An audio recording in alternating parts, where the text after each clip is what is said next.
Hey guys, so as you saw on your work list today, we are going to be doing, what's after happening here? There we go. Okay, we are going to be learning all about the Normans in Ireland, okay? And we'll be looking at various bits and pieces about them over the week and even over next week. And it's one topic that I particularly love. So I have here just a website I've brought up, and it's askaboutireland.ie, and it's just a brilliant website with loads of basically anything in terms of history, geography, to do with Ireland. It's fantastic. It's fantastic. But the Normans in Ireland. So who were the Normans? Were they a big bunch of lads called Norman that came over to Ireland? No, they were not. Okay, so before I get into reading the story of how the Normans came to Ireland, first it's important to talk about who they were themselves. Okay, so the Normans were actually, you could say they were a type of Viking. Okay, so during the Viking invasion, long before this, we're talking about the 1100s now, as you can see here, the 1100s, so the 12th century. So long before this, the Vikings were going through all of Europe. Okay, so we know they came to Ireland, England, all over Europe. Okay, but they settled in the north of France in an area called Normandy. Okay, so Normandy, if you are particularly interested in World War II, I'm sure you've heard of Normandy. So the Vikings went to Normandy, as well as other places. They were in England, warring with different kings and tribes all over the place. Okay, and we learned all about Brian Boru there a few weeks ago as well, and how the Vikings were fighting with the Irish. Okay, so they settled in Normandy, and over time, okay, we know this is probably over a couple of hundred years, they became known as the Normans. Okay, they settled in Normandy, and they became their own little version of Vikings, I suppose you could say. They developed their own identity. Their own identity is what you would say. So they were the Normans, okay, and they had their own language, and they were closely related to the Vikings, obviously. So what happened then? Then the Normans invaded England, okay, long before they came to Ireland again. So they ended up having quite a stronghold in England, okay, and this all happened, and that's a discussion for another time where you can do your own little bit of research on how the Normans came to be known as the Normans, and then how they became to have control in England. Okay, because it's important to know that they had a huge amount of control in England before they came to Ireland. Okay, so that's that little side piece there. Okay, and as I said, you can do a bit more of your own research about that. There's plenty of literature out there, various websites and YouTube, and you can do hours of research on it. So what happened? We know already, and before I read through this, we know already how things were in Ireland pre-Norman invasion. The Norman invasion being the start of what could be known as British rule in Ireland. So before that, Ireland, was split into various regions and kingdoms. We had Leinster, so we knew Brian Boru was the king of Leinster, and also the High King of Ireland at the time. So there was kings and queens in Munster and Meath and Connacht and in Ulster, and there was a place called Breffni as well, which is kind of a Roscommon, Cavan area.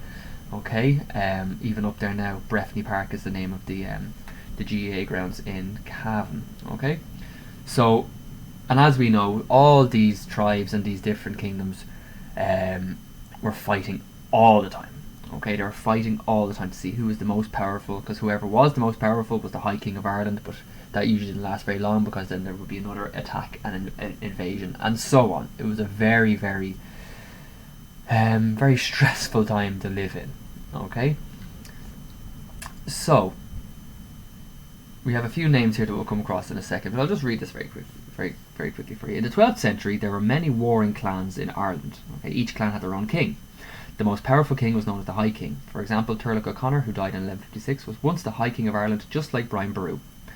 In order to become High King, the king had to fight against other powerful kings. And as I said a minute ago, sometimes the king of Connacht would win, other times it would be the king of Leinster, Munster or Ulster. Okay, these constant fights meant that kings had many, many enemies. Okay, and that's one of the reasons why the Normans first came. So, in 1169, a group of Norman soldiers and knights arrived in Wexford to help the Irish king of Leinster, Diarmid Mac Murrough. Okay, so Diarmid Mac Murrough is a name that I'm sure you maybe you've heard before, but it is a name that you will hear a lot. Okay, he is seen as the man who brought the Normans and British rule to Ireland. Okay, a rule that lasted, as we know, over 800 years. So, they were invited by Diarmid to help him fight his enemies and regain his kingdom in Leinster. Okay, now why was that? So Diarmid Mac Murrough particularly wanted to defeat Tiernan O'Rourke, the ruler of Breffni, as I said, Roscommon, kind of Cavan area, and Rory O'Connor, who was the king of Connacht. They had joined up. Okay, so they had joined armies to fight against Diarmid Mac Murrough. So he was very worried that obviously he would be defeated. His army wasn't big enough to fight off two armies that joined up together. So what did he do? He went off to the King of England. Okay, King Henry II. So he knew that there were Norman knights and soldiers in England, and he invited them to Ireland to help him. Okay, so he had to get permission of King Henry II, who was King of England, and he was also the King of Normandy in France. So he was a Norman king. Okay, so obviously King Henry isn't going to send help to Ireland for nothing. Okay, he's not going to send knights and soldiers and archers and horses and a huge vast amount of people to help a neighbouring country without getting something in return. Okay, that just wasn't going to happen. Diarmid Mac Murrough didn't care. He just wanted help to fight off his enemies. So, Richard de Clare, okay, known as Strongbow, he was a lord and he came to Ireland. Okay, he was in Wales and he brought a massive army with him. Okay, and he helped to capture Waterford and Dublin. Now, before he came over, he was quite a, I suppose you could say, quite a clever, he had a good plan in mind. Okay, and he said that he would come over to Ireland and help Diarmid Mac Murrough defeat the armies of Breffni and Connacht on condition that he would marry Diarmid's daughter Aoife. Okay, we can see here that Strongbow did, and that agreement did take place, that he did marry Diarmid's daughter. Okay, so think there for a second. Why would Strongbow have that as one of the conditions for him coming over to fight? And remember, Diarmid actually only had one child. It was just Aoife. Okay, you've probably guessed it, because we know that in royalty the king and queen is passed on, their title is passed on to their children.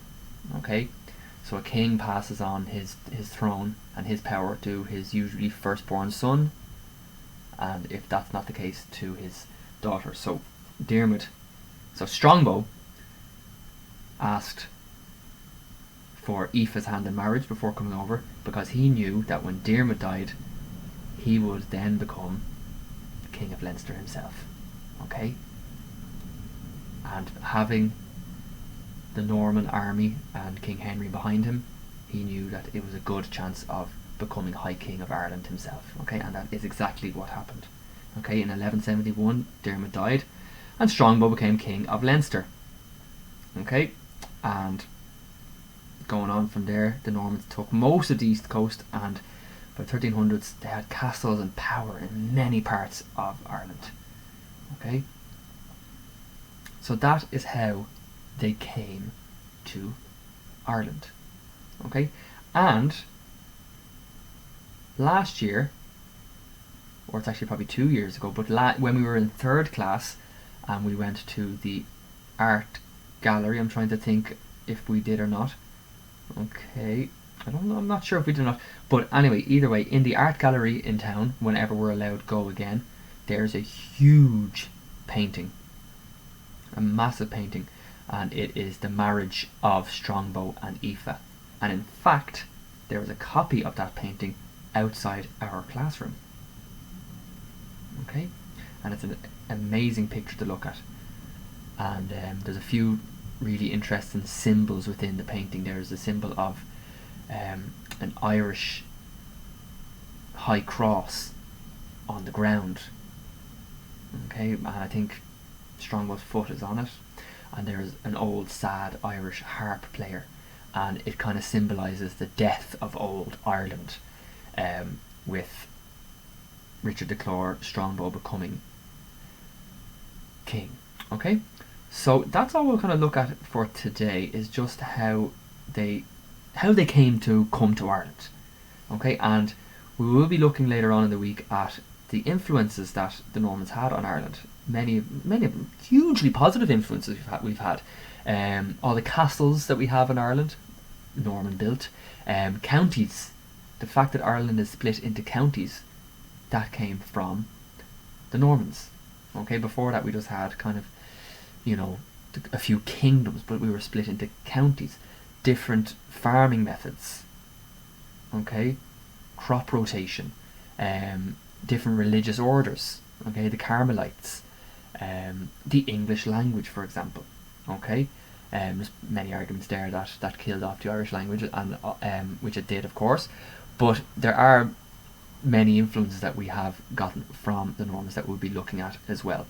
Okay, and that is what I'll be looking at. And